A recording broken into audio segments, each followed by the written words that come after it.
Bonjour ou rebonjour.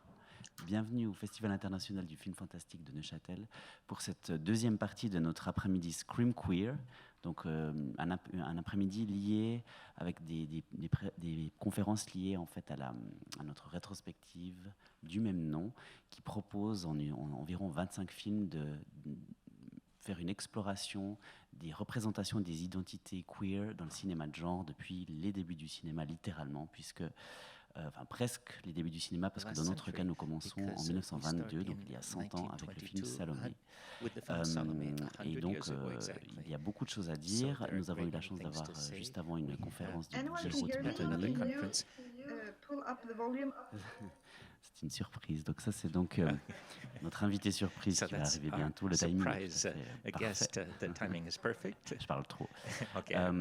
Donc Didier Roth-Bettoni, qui est sur ce panel, a déjà fait une conférence sur les représentations, une sorte d'historique sur plusieurs décennies de ces représentations-là, qui complète parfaitement le corpus de films que nous avons choisi pour cette rétrospective.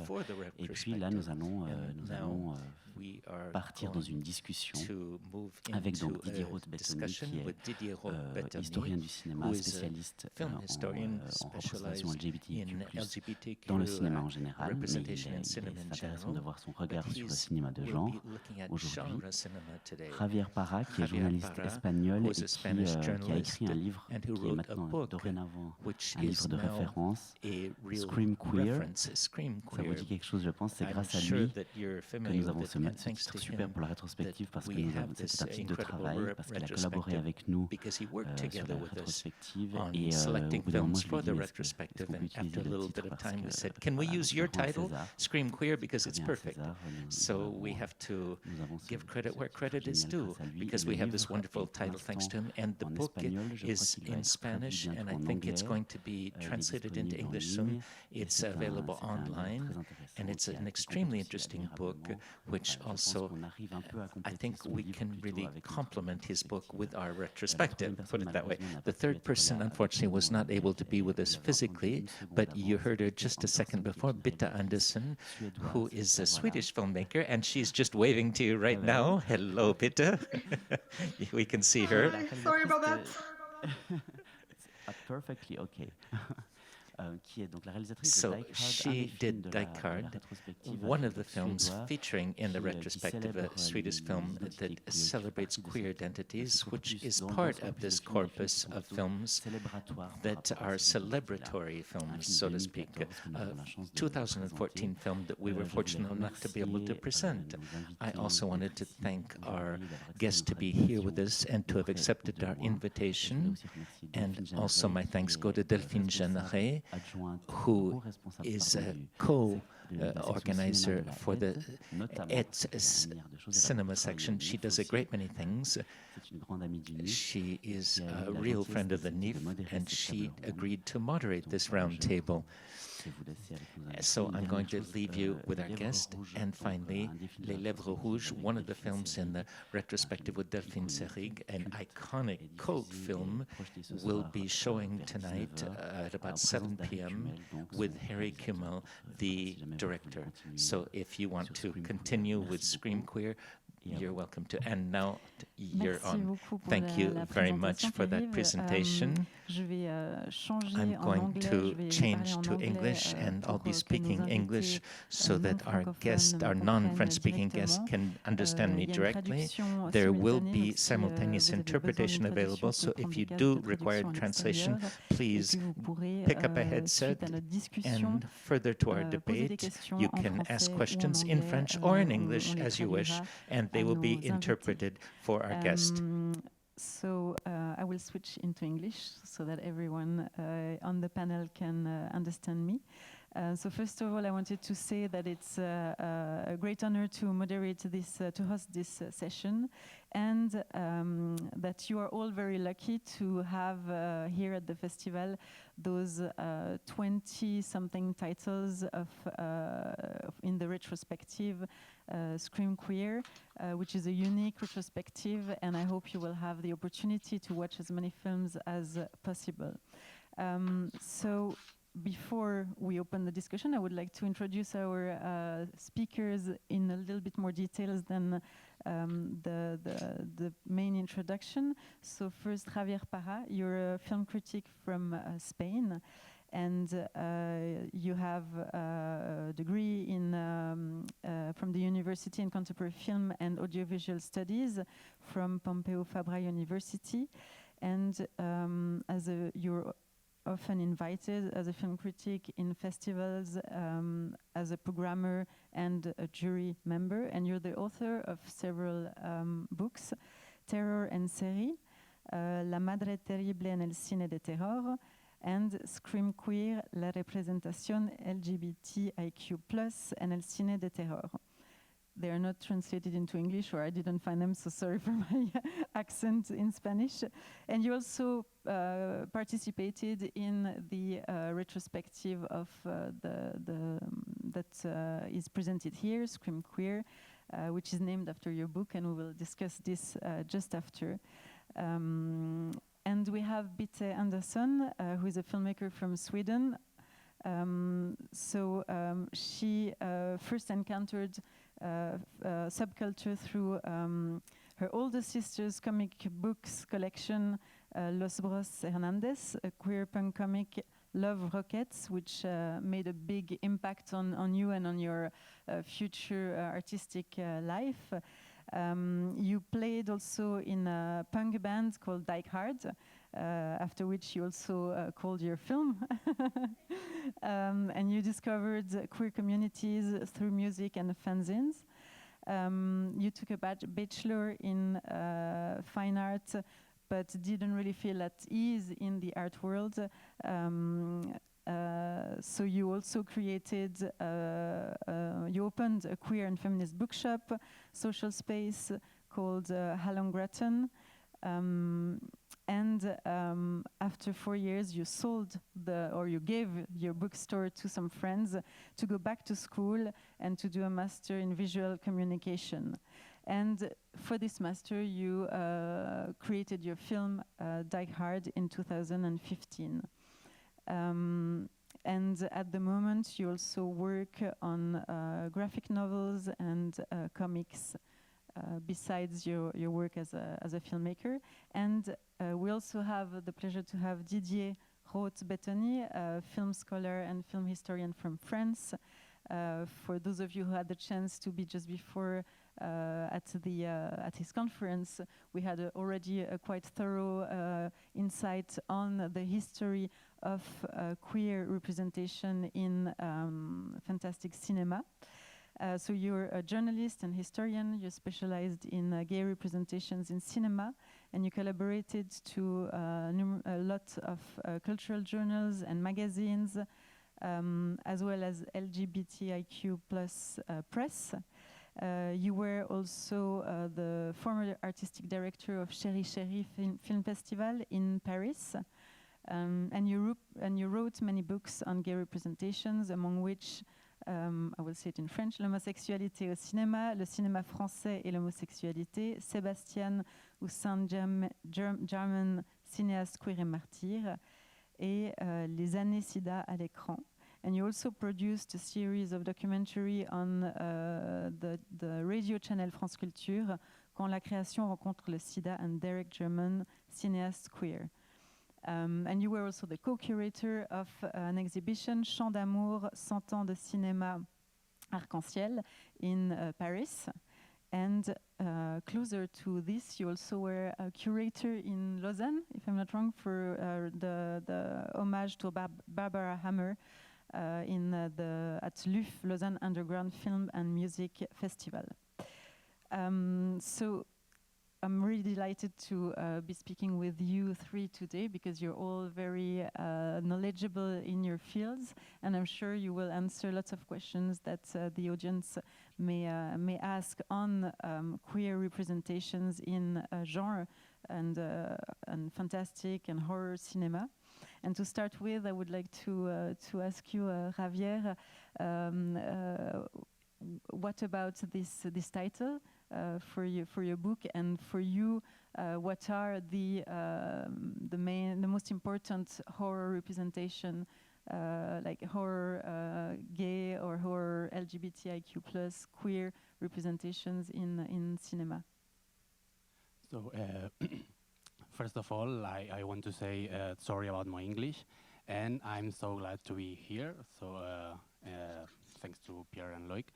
And it's a very funny thing, the thing about the title of Scream Queer, because when I had all the book finished, I had only a title that was the LGBT representation in horror cinema, but I talked with my editors and we thought that we need a title more for the audience, that it's like for marketing. And just I was working in an article for a website about the Scream Queens from the 80s, and it was like illumination, and I think it's Scream Queen, Scream Queer, it's okay, and I asked from my editors if they are okay with the title, and it's like of course, yeah, it's Scream Queer is the title of the book, and this is the story of the origin of the title. It's very simple and very funny. And when people ask me about how for me are the most important representations LGBTIQ plus in horror cinema, I just asked to Didier who was his favorite film, his favorite queer horror film, and I always think that I don't have my preference horror queer movie in every day. So this week I can talk about one, and next week I can talk about another one. But I think that one of the most important representation is Dracula's Daughter.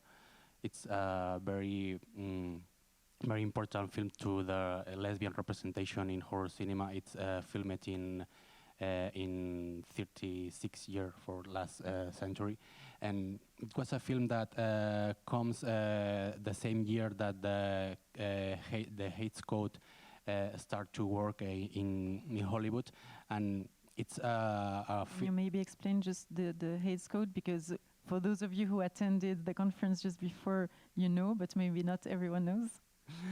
So that film, it's like ideated like a sequel of the original Dracula, and it comes this Dracula's Daughter. It's a billion feminine presented as a lesbian, but all the audience of that time don't know that she was a lesbian. So if you see that movie today, it's very obviously. So I think that it's one of the first important films from all times, and it's one of my favorites. I think it's a very good film.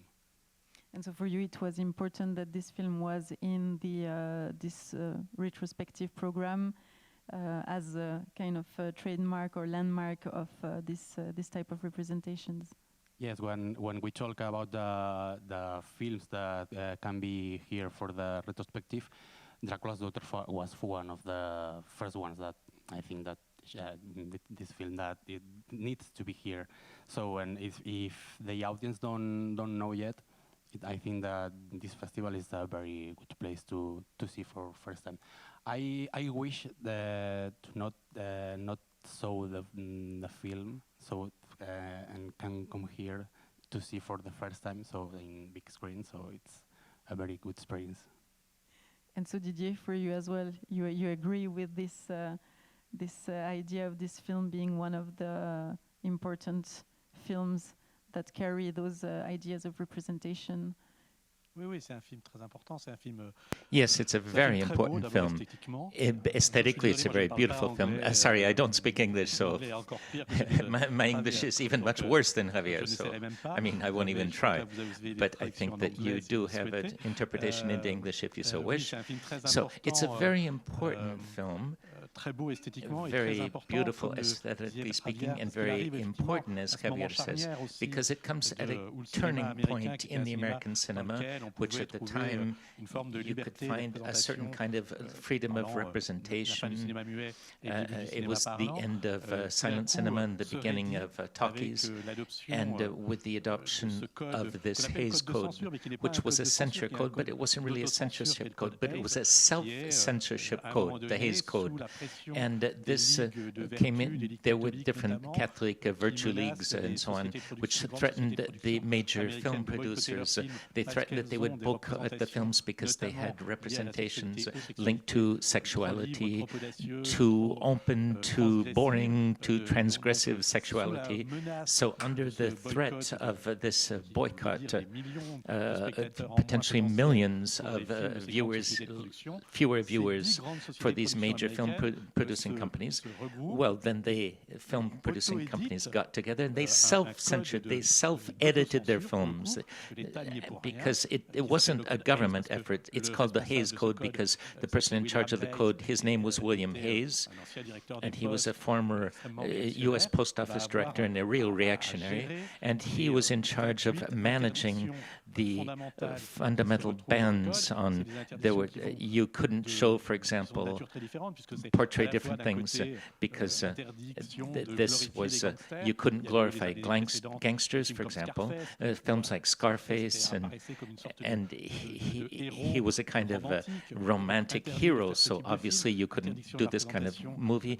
You couldn't represent a lot of things, and in particular sexual perversions, and obviously the leading such perversion, potentially speaking, that was targeted was obviously homosexuality. Now the fact that a film like Dracula's Daughter could, it was that year or the following year, that it could come into being and could really portray a lesbian figure like the daughter of Dracula, well, this was kind of encrypted, so to speak. There was a subtext that went through a part of the American cinema, but it's a subtext that's almost obvious in this film in question.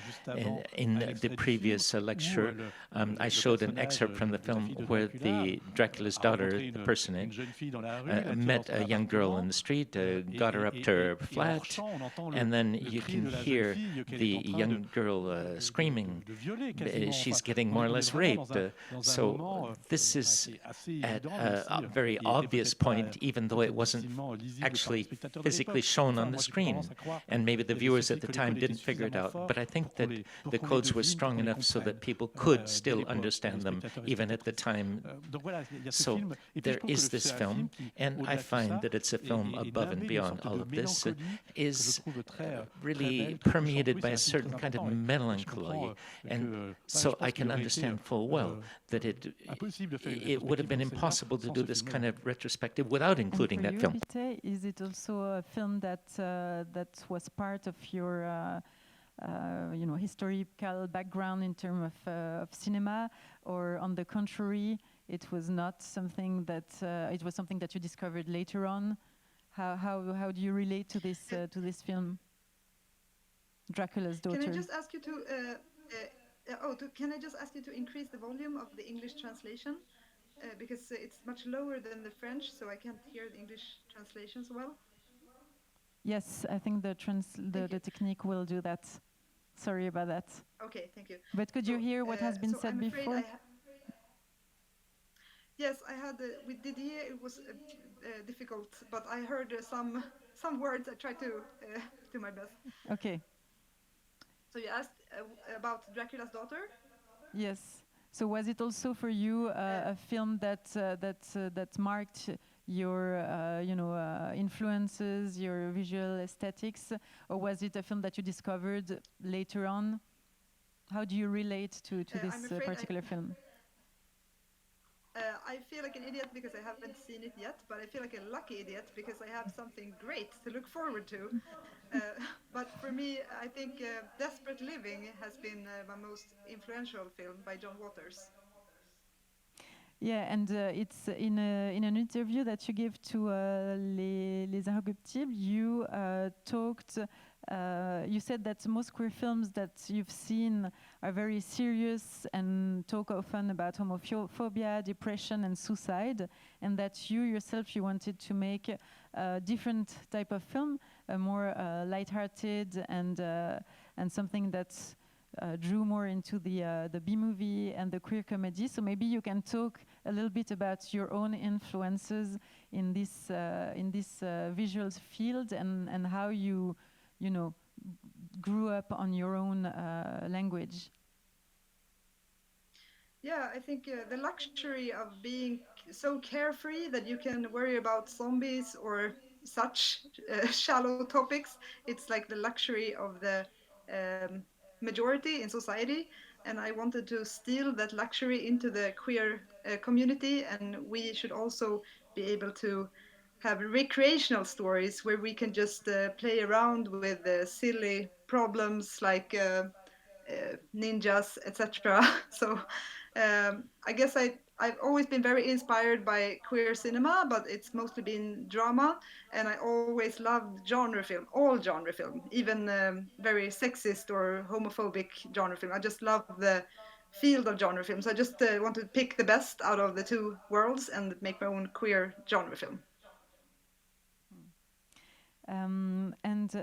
So for me, it was interesting to read this retrospective and to see that there are a few landmark films, and one that was interesting for me was the title Hellbent by Paul Etheridge, and the program says that it's the first gay slasher, and it's 2004. So it seems that it's very already very far, but very close to us. And how come such a type of film would arrive only, in 2004? I don't know if maybe Javier or also Bitte or Didier have an idea of this, this evolution.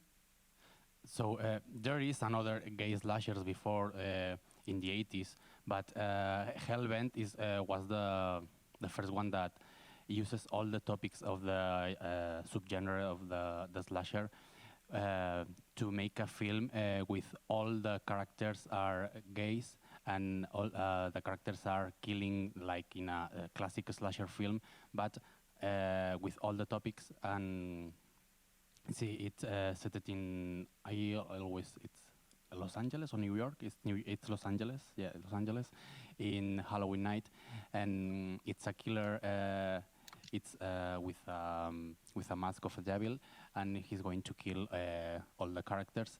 And it's presented as the first slasher gay film because all the characters are gays. But we have another movies like Sleepaway Camp.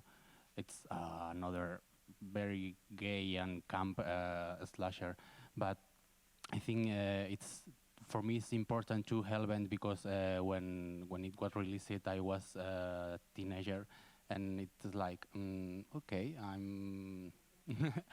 I feel something because I like slasher films and I am gay in the closet, but I like these are the things that I want to see in a film, and for me it's so funny, and it's very interesting to rediscover again this here in big screen. So I don't know if you like Hellbent. Oui, c'est un film, j'aime bien, oui. Yes, it's a film I really, really like. It's interesting because not just because of what Javier said in his definition of film, which is more or less the first of its kind, the first gay slasher movie, we could call it.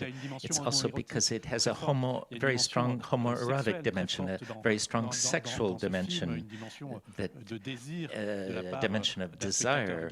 For example, a gay viewer with regard to the leading figure, and I think that this dimension is essential, this very sexual dimension.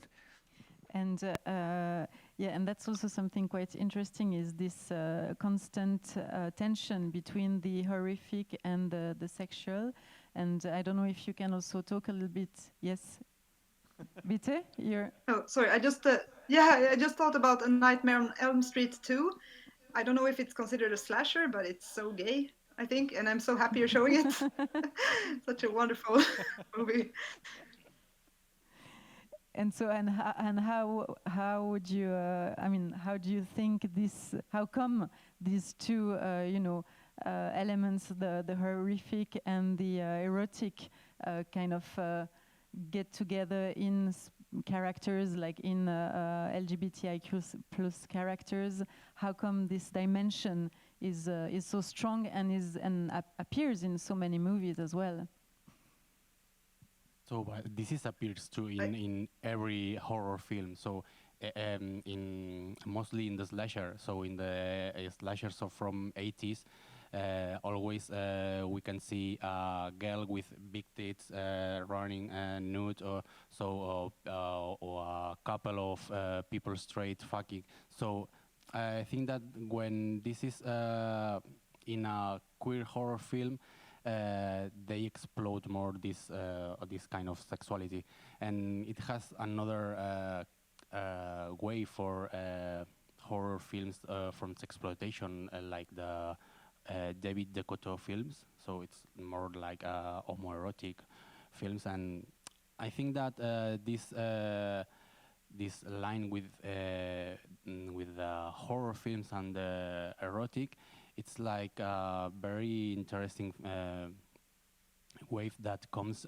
from the 30s, I think, because I don't know if you know a film called Lot in Sodom. It's Lot in Sodom, based in the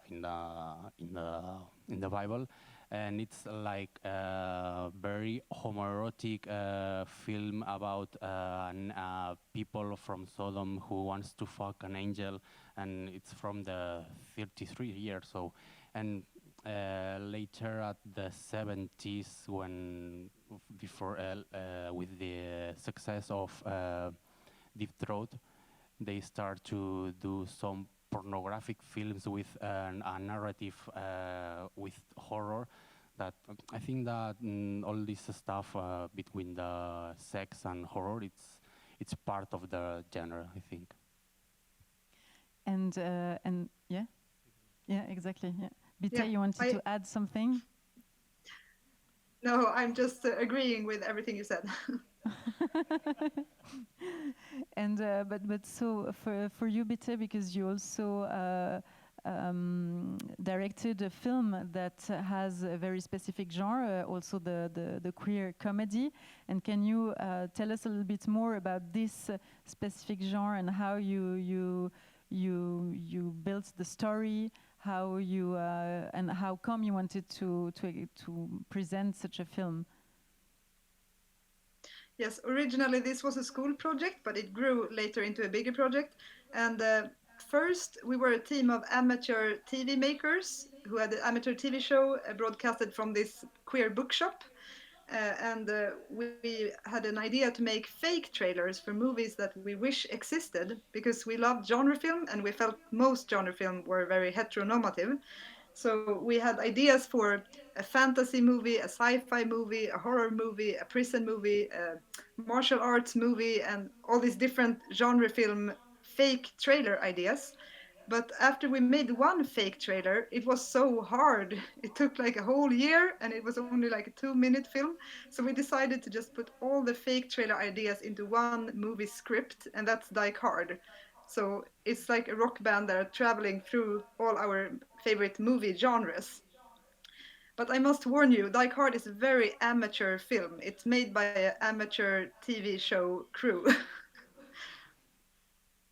But this amateur way of filmmaking is also a political revendication in a way. And can you tell us a little bit more about how you work also with your team, and how you build such a sense of community also throughout the whole process of filmmaking?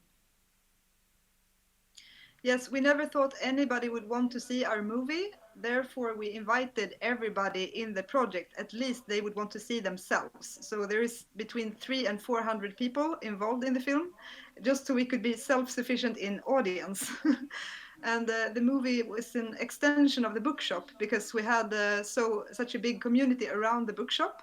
And I felt like when we die, nothing of this will be remembered. We have to document all these wonderful people. So the movie is kind of like a photo album of the queer community in Stockholm at that time. And the characters are inspired by the actual people. So every part is kind of written for that actor. I think we were more interested in our own experience of creating art together and building friendship and love. So many people fell in love with each other and broke up and had kids, and like so many things happened because it took 5 years to make the movie. So it's really like a big adventure that between 300 and 400 people share. And then we never expected this movie to get any distribution. But now you show it still. It's so wonderful. We're so flattered and excited that you're showing it at the festival. And if I'm not wrong, I think it can be seen tonight at 12:15 or something like that in the festival. So don't miss this film. Can I just tell you, we traveled the world a lot. Oh, sorry. Of course, go ahead. When the movie was done, we traveled so many queer film festivals in the world, and because the poster looked fantastic and the movie doesn't look so great, so we have to try to make everyone very enthusiastic before the screening. So our cinematographer, who was by then he was Mr. Leather Europe, he did a pole dance before every screening. We traveled the world and he would always like do a pole dance show, so everyone would be like, yeah, before the movie started. But unfortunately, neither him or me could do that tonight. Didier, you wanted to add something? Je voudrais juste rebondir sur ce que dit Bitte, parce que je I just wanted to come back to what Bitte said, because I think this is very important, just to say to what extent for a director like her, or LGBTIQ, other LGBTQ filmmakers, so that they can more or less document these lives, so to speak, and also to really reappropriate these cinema genres, where they had a role as a figure, but it might have been a negative role or a hostile role, and at a certain point of time you have to claim this role, you have to really appropriate it, you have to overthrow the image, you have to take it over. And so I think that this is the approach of a great many of the LGBTQ filmmakers today, and that's what's really exciting.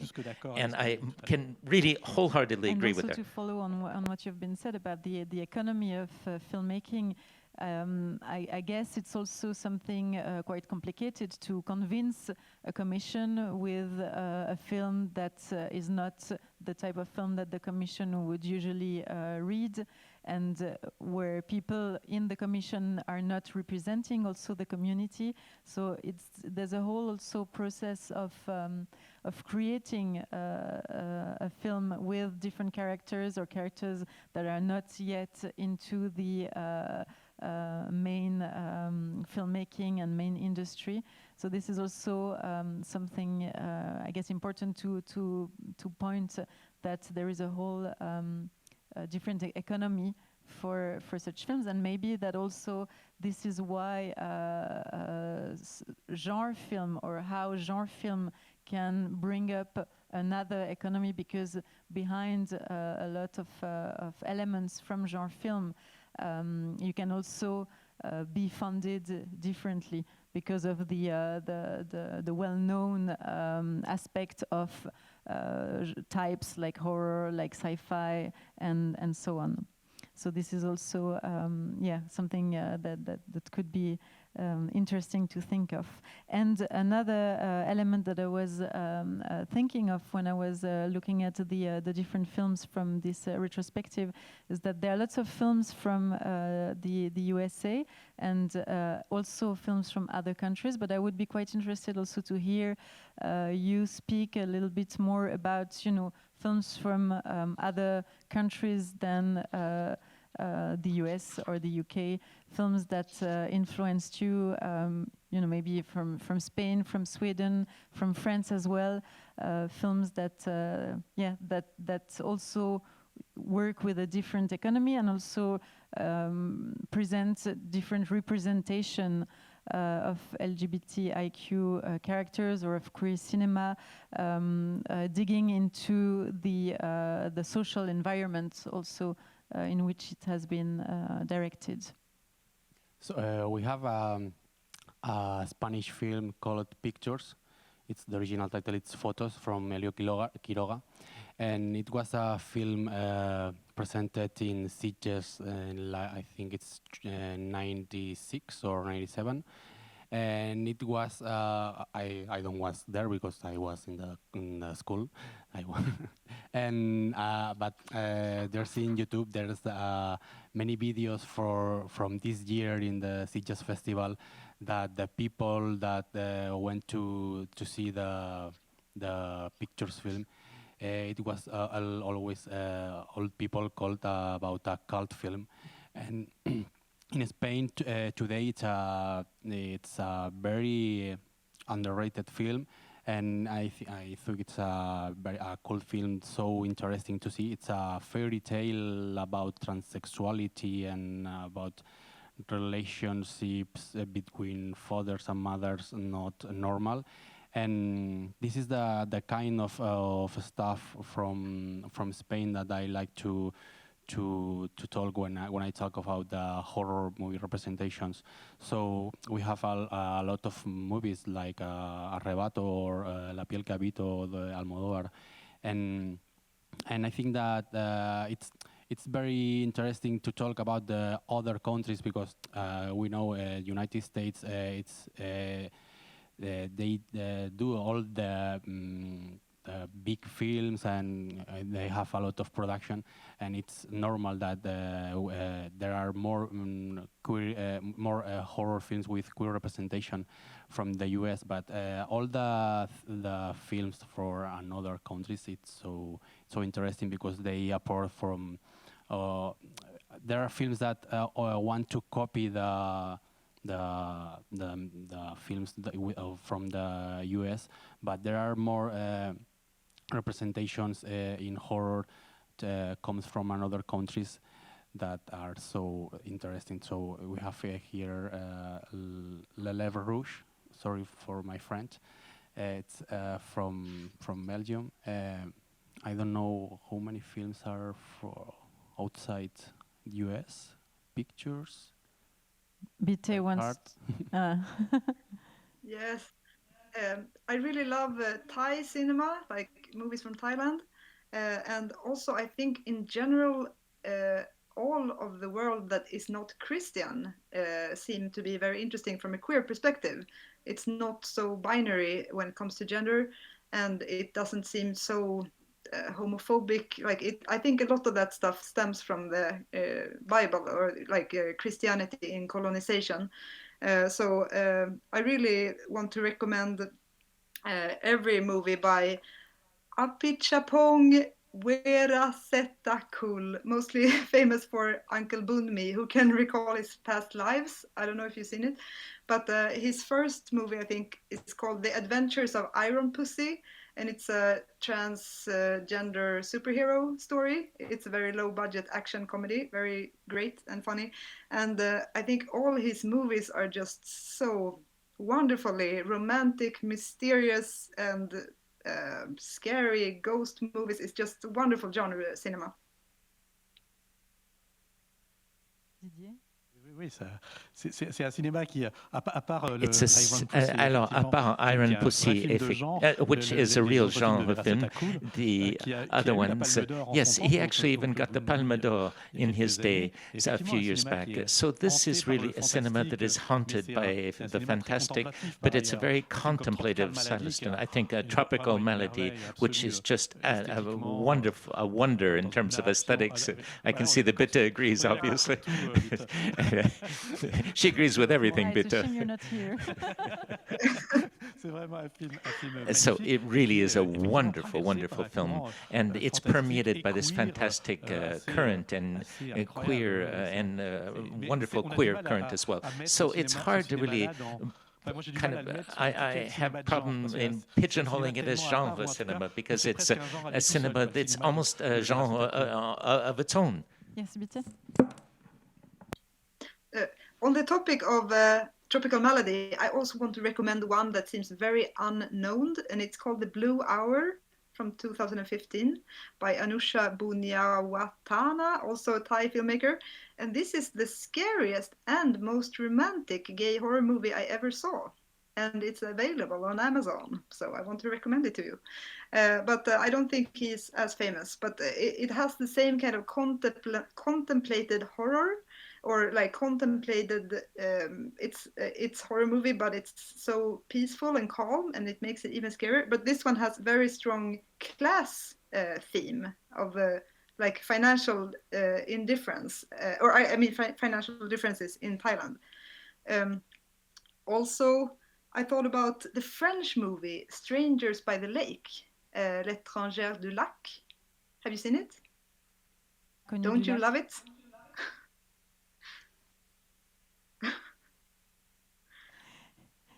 And it's interesting that you mentioned Asian cinema and this concept of binarity that is completely different, because I've been also talking to a filmmaker from the Philippines, and he also told me that in the Philippines this question of male and female does not exist as such, and that in the language there's also it's like a person, and so in films this is also depicted, and there is less this problematic of male, female, and of also in the language the question of Latinx, which is for Filipino also something that comes from the majority trying to implement on their own language and on again their own representations.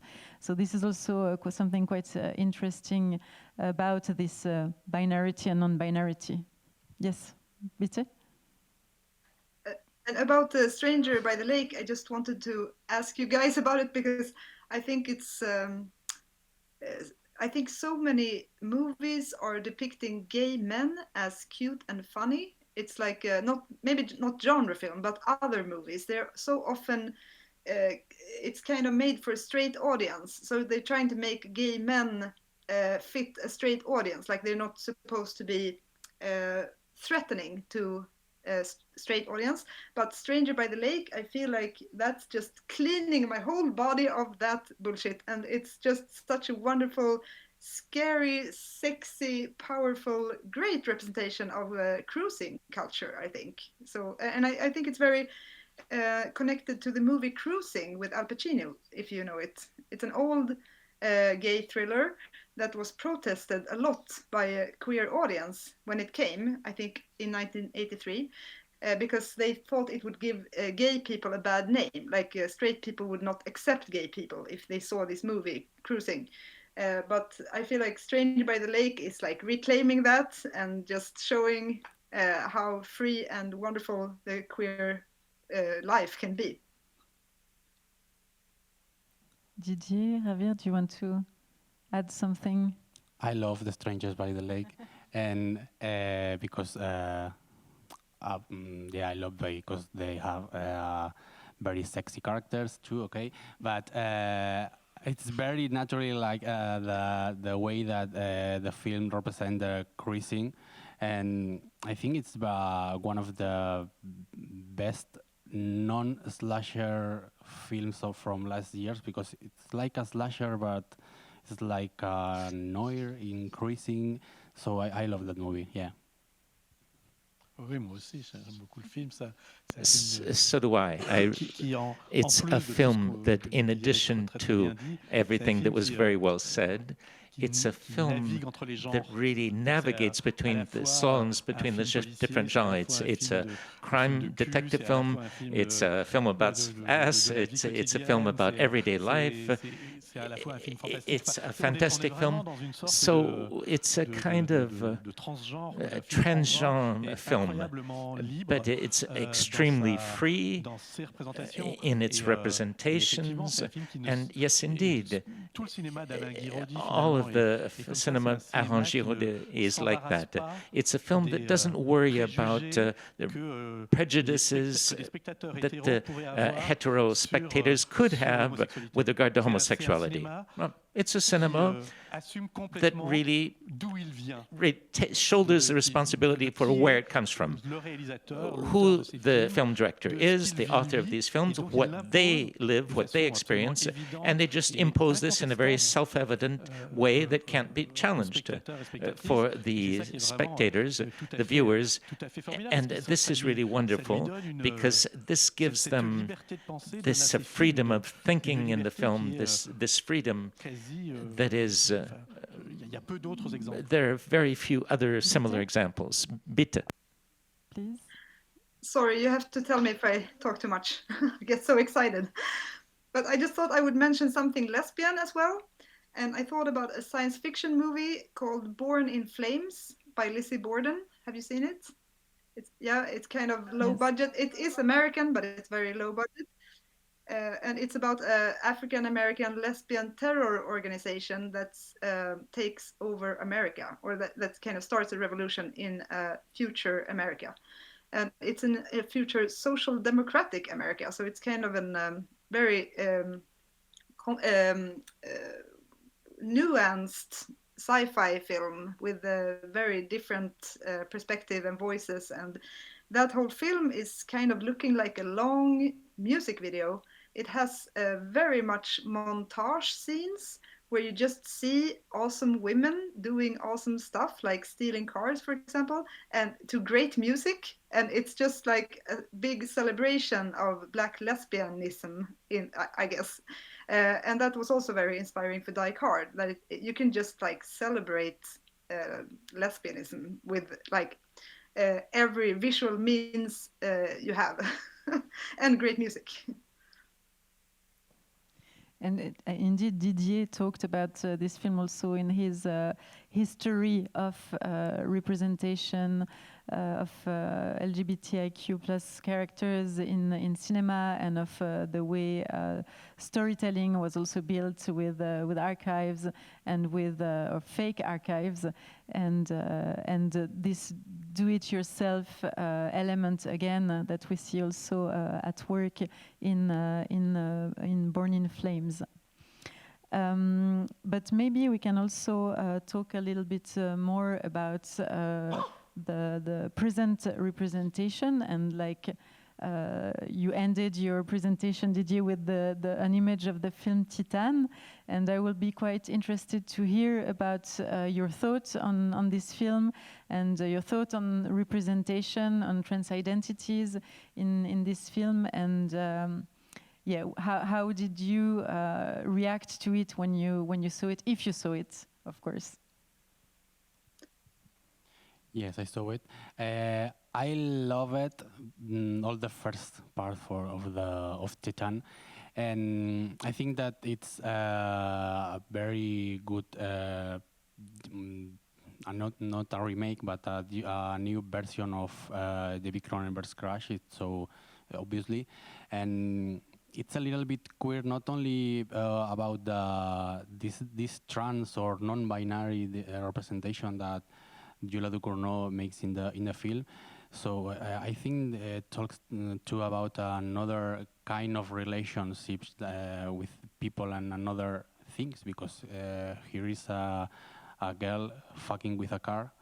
So it reminds me to another recent film called Jumbo. Do you know if you know it? About a girl who fall in love with I don't know the name in English, una atracción de feria. It's a carousel, and I think it's very interesting how this kind of cinema talks about allegories or metaphors about these different relationships that are not the normal or the traditional. And I thought that Titan is very interesting about all this kind of representation, but not all that this trans identity, or I don't know. I don't know if Ducournau wants to do a metaphor about trans identities or non-binary. I don't know it. Oui, moi je trouve le film assez impressionnant visuellement. I find that the film is very impressive, visually speaking, to start with. And I agree completely with what Javier said. More than being a film about trans identity, I'm not so much sure that that's really the subject. I think it's a reflection about the body and the way in which we appropriate our body, the way that we agree to transform our body, and whether it's the feminine character, the heroine, who at the start accepts a kind of gender fluidity, and the personage of Vincent Landon transforms, his body is transformed with products and so on and so forth. So it's more a reflection about the body. What are we doing with our bodies, and how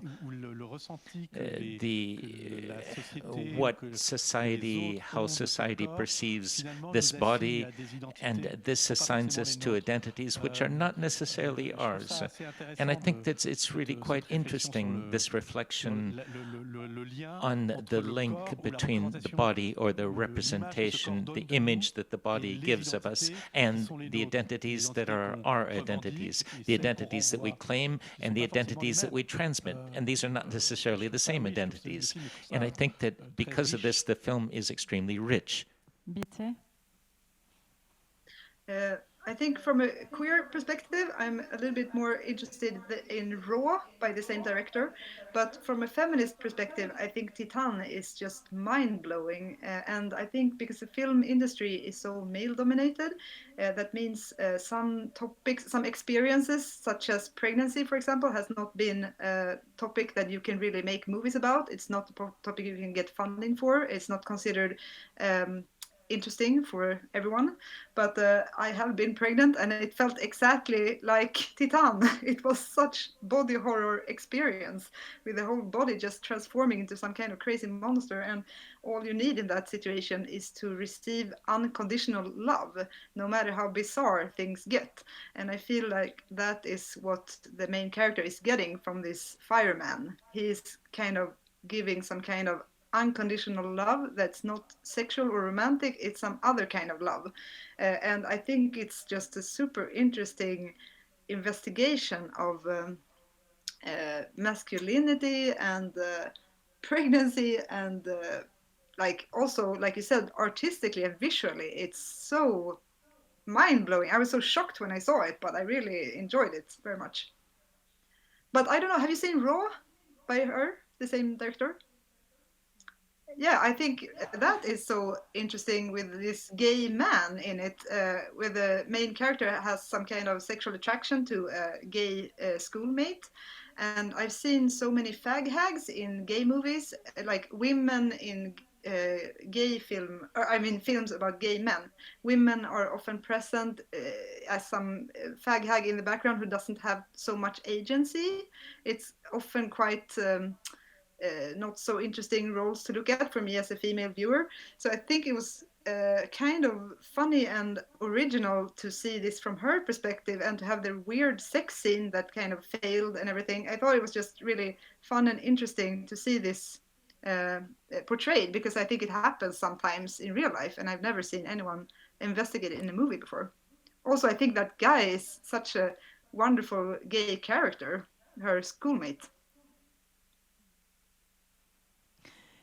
And talking about queer representation today, and also the future of queer representations, I wanted to ask you what you would like to see on screen, and what is missing. Is there something missing, or is there something that you wish would be portrayed on screen, and how Bitte, do you want to start, or? Yes, there is a movie looking for. Sorry, I talk so much.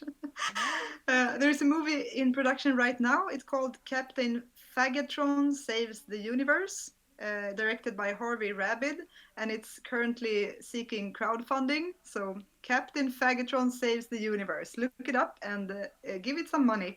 I'm looking forward to it very much. It's a great homage to all queer genre film. It's a strong trans perspective on gay cinema, like trans gay together.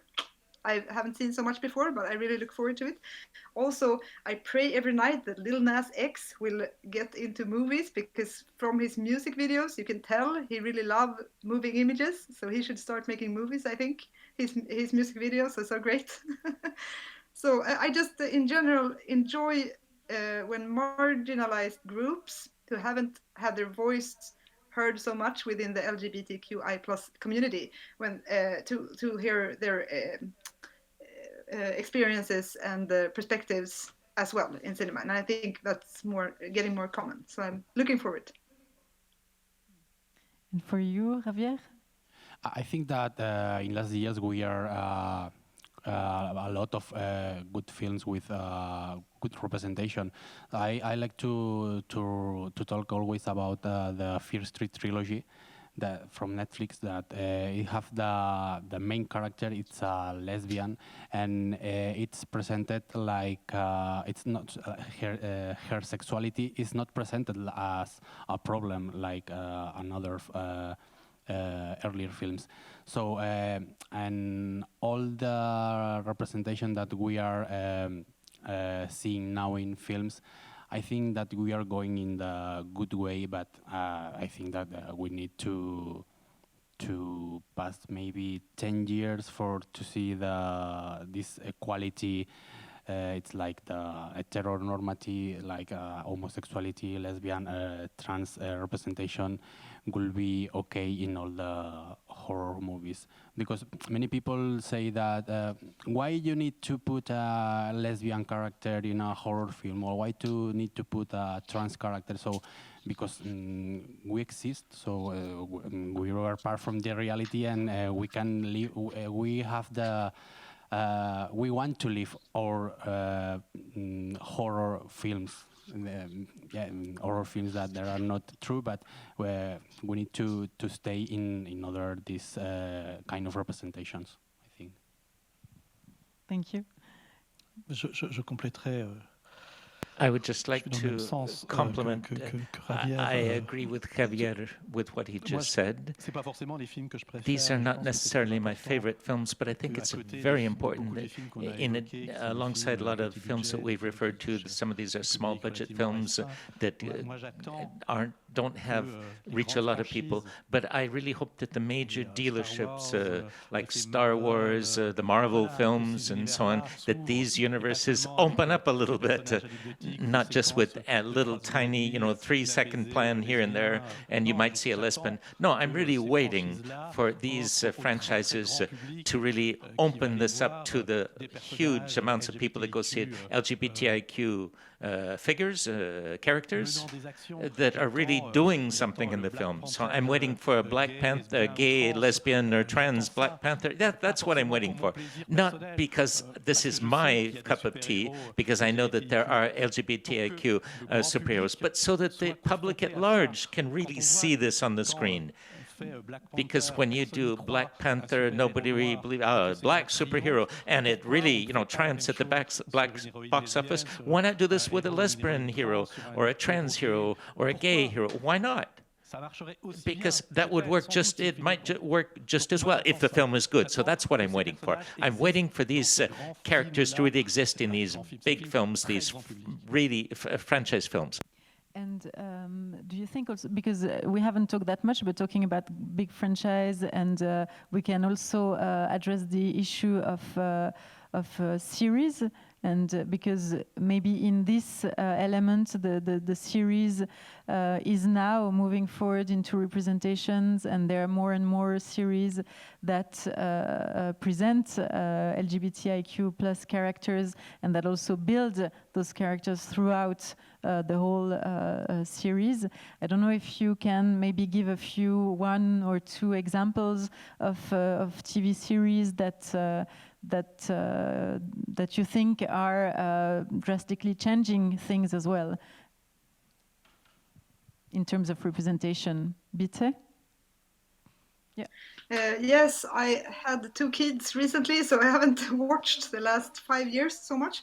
But I remember when True Blood started, and I made fan art about Lafayette. I don't know if you saw that series. It was like a very flamboyant gay character.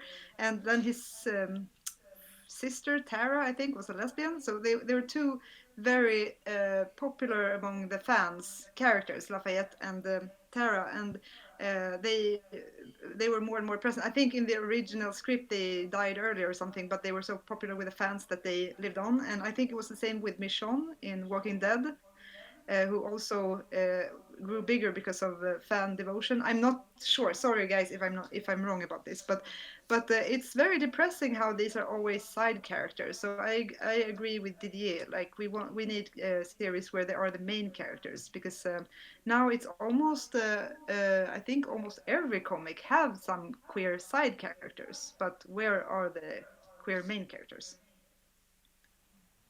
So I think that American Horror Story is the most gay horror series for all times. So we can talk about this in a good way, in a bad way, but it's a very gay product. So it's so funny. So I think that it's Ryan Murphy. I don't like Ryan Murphy, but I think that it has a legion of teenagers, or queer teenagers that love this stuff by the aesthetic or by Lady Gaga or these things. And I think that this kind of representation, it can exist, and we have another recently, like they have queer characters in Chilling Adventures of Sabrina, and True Blood is one of my favorites too. And we can remember the character of Willow in Buffy Vampire Slayer. It was that one of the, I don't know if was the first kiss between 2 girls in a soap opera in this kind, but it was so important to me by my generation. So I think that in TV shows there are this kind of representation. It's more normally that in horror cinema actually. Je passe mon tour. Je ne suis pas du tout un spécialiste des séries, loin de là. I'm not an expert on these series, so I'll let you talk. Yeah, I just thought about Xena, the warrior princess. I guess she wasn't openly gay in the beginning, but it became more and more obvious, and that's the only one I know that is the lead character. It comes more and more into a marriage, that story. Xena and Gabrielle. And I would also like now to open the discussion to the audience, because maybe someone has a question for one of the panel speakers, or for everyone, for all of them, or maybe you wonder something about queer representation in general, and you can address your question. Don't hesitate, in French or in English, as you wish. No question? One question?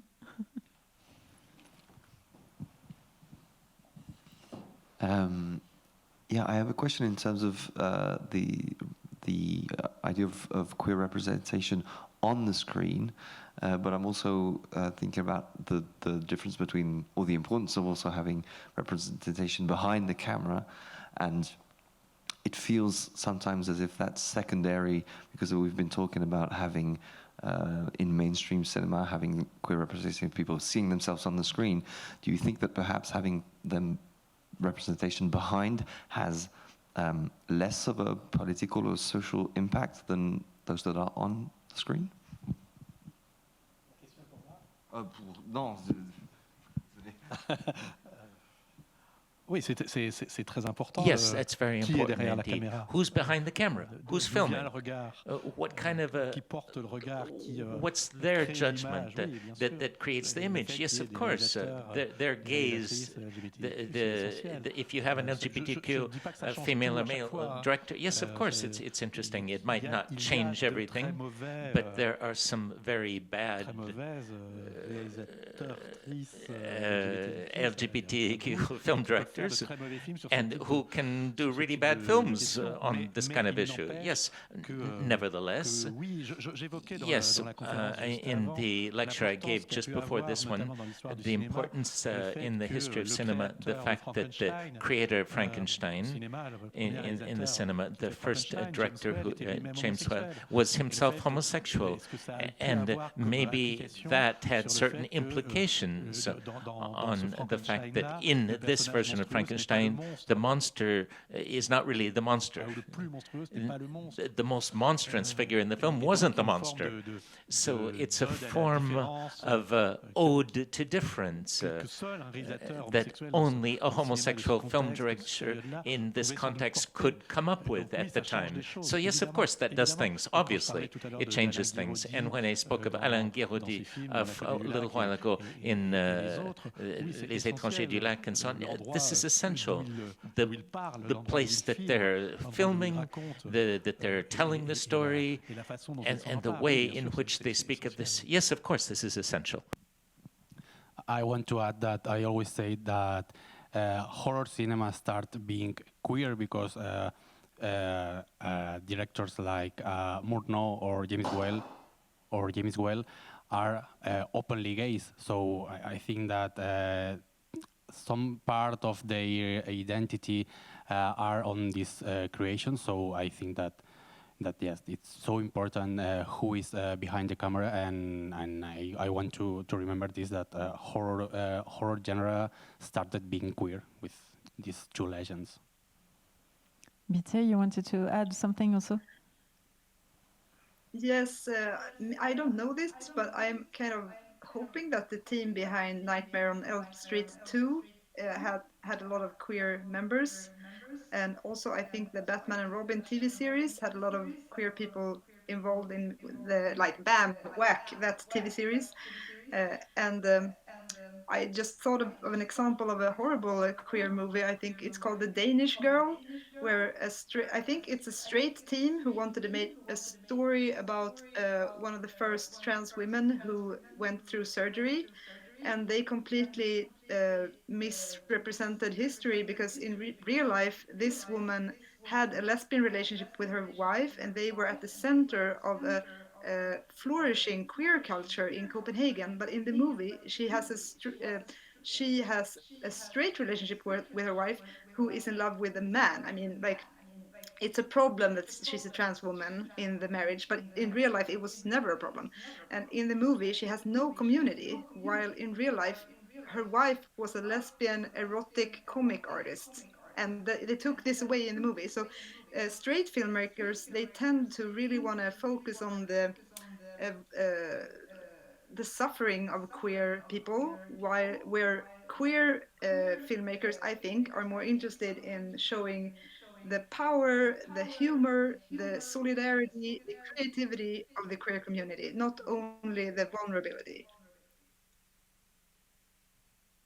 So would you say that there is something like a queer gaze, or because it's been talked a lot about male gaze, female gaze, and now also queer gaze. So is it something that you use in your researches, in your film, when you talk about films that take into consideration these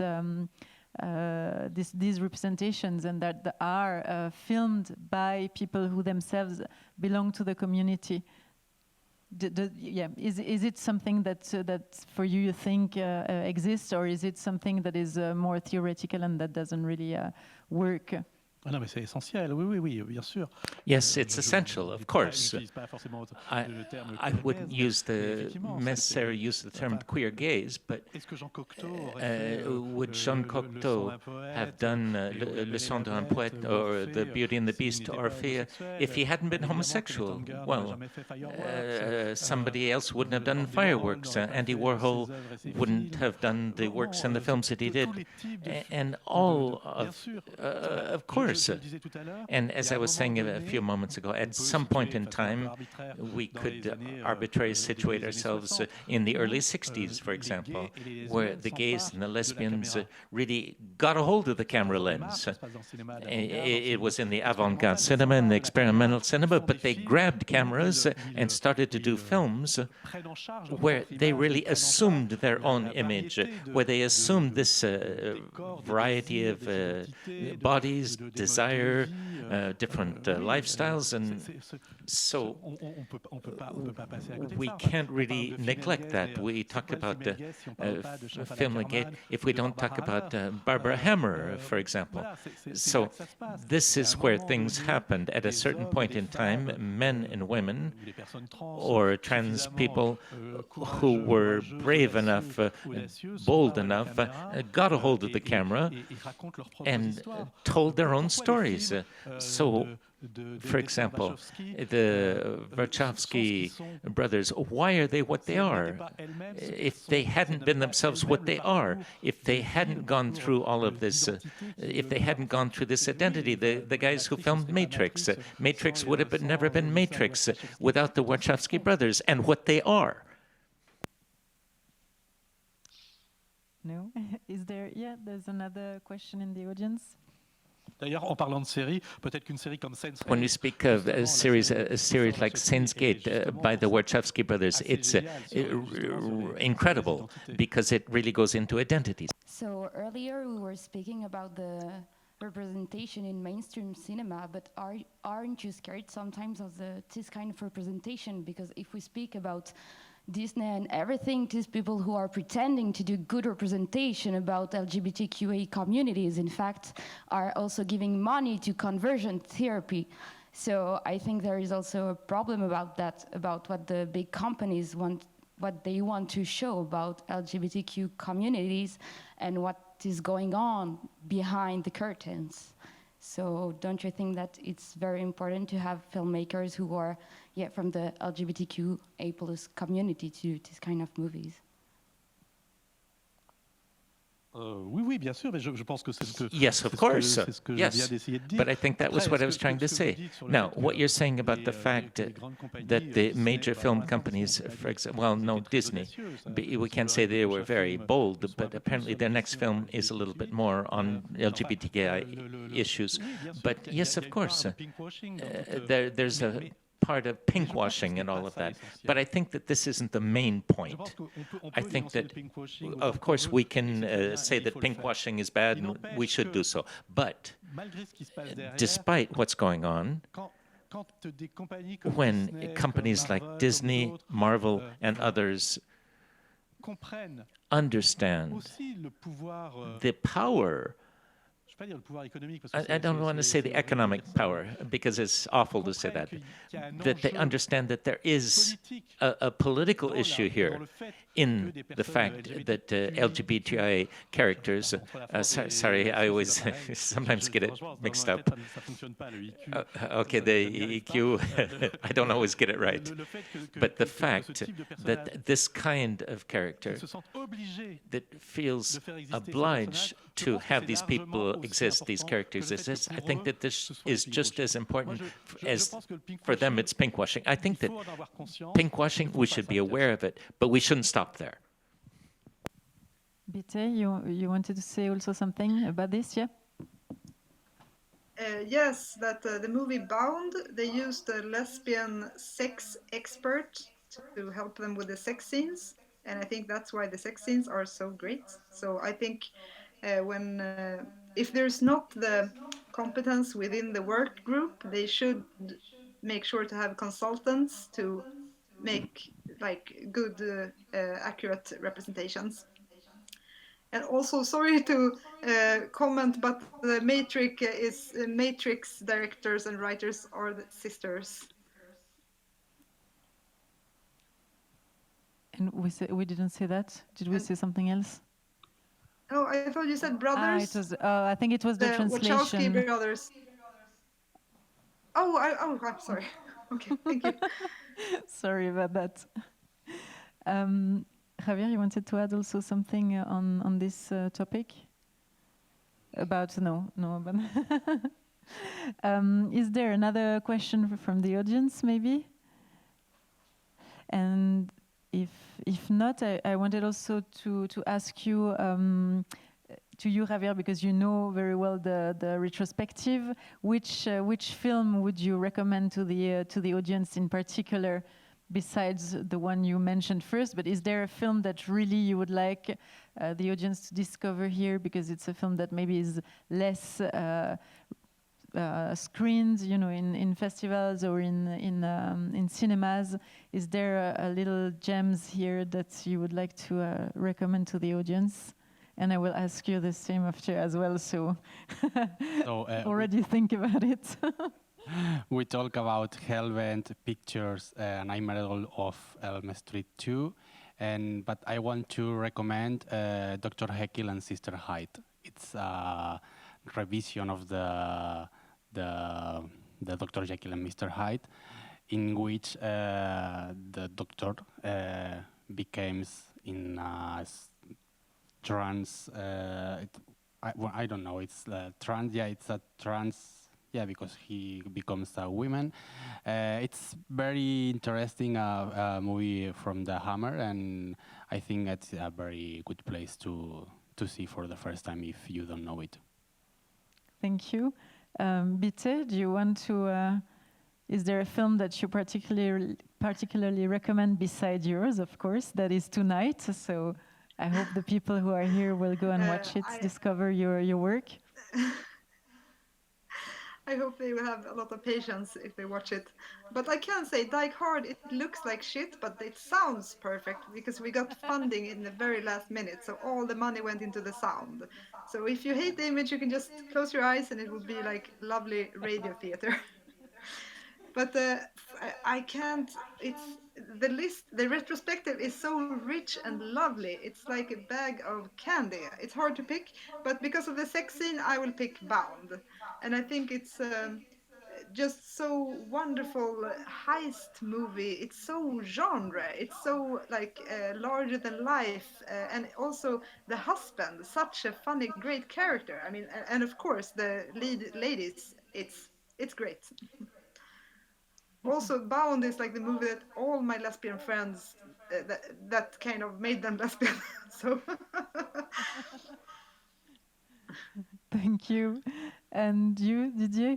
Which one? Je vais en choisir deux. I would choose two, because it's the same. Psychos by Alfred Hitchcock and Psycho by Gus Van Sant in the retrospective, both of them, to be able to see in a few days apart the two versions, Psycho by Hitchcock and Psycho by Gus Van Sant. They're similar but different because of the way the filmmaker approached it. We come back to what we were saying a few minutes ago, to see how that changes everything, to see how with exactly the same materials, the same input, you come up with two totally different movies. So, queer gaze, yeah. Eh bien, thanks. So I was going to continue to French, but thank you very much for your participation, for your answers, for having digged so much into the possibilities also of renewal of the representations and of the representations in horror, in science fiction, in comedy, in all the genres that exist and that will continue to develop and to evolve and to be even more fluid between them, between each other.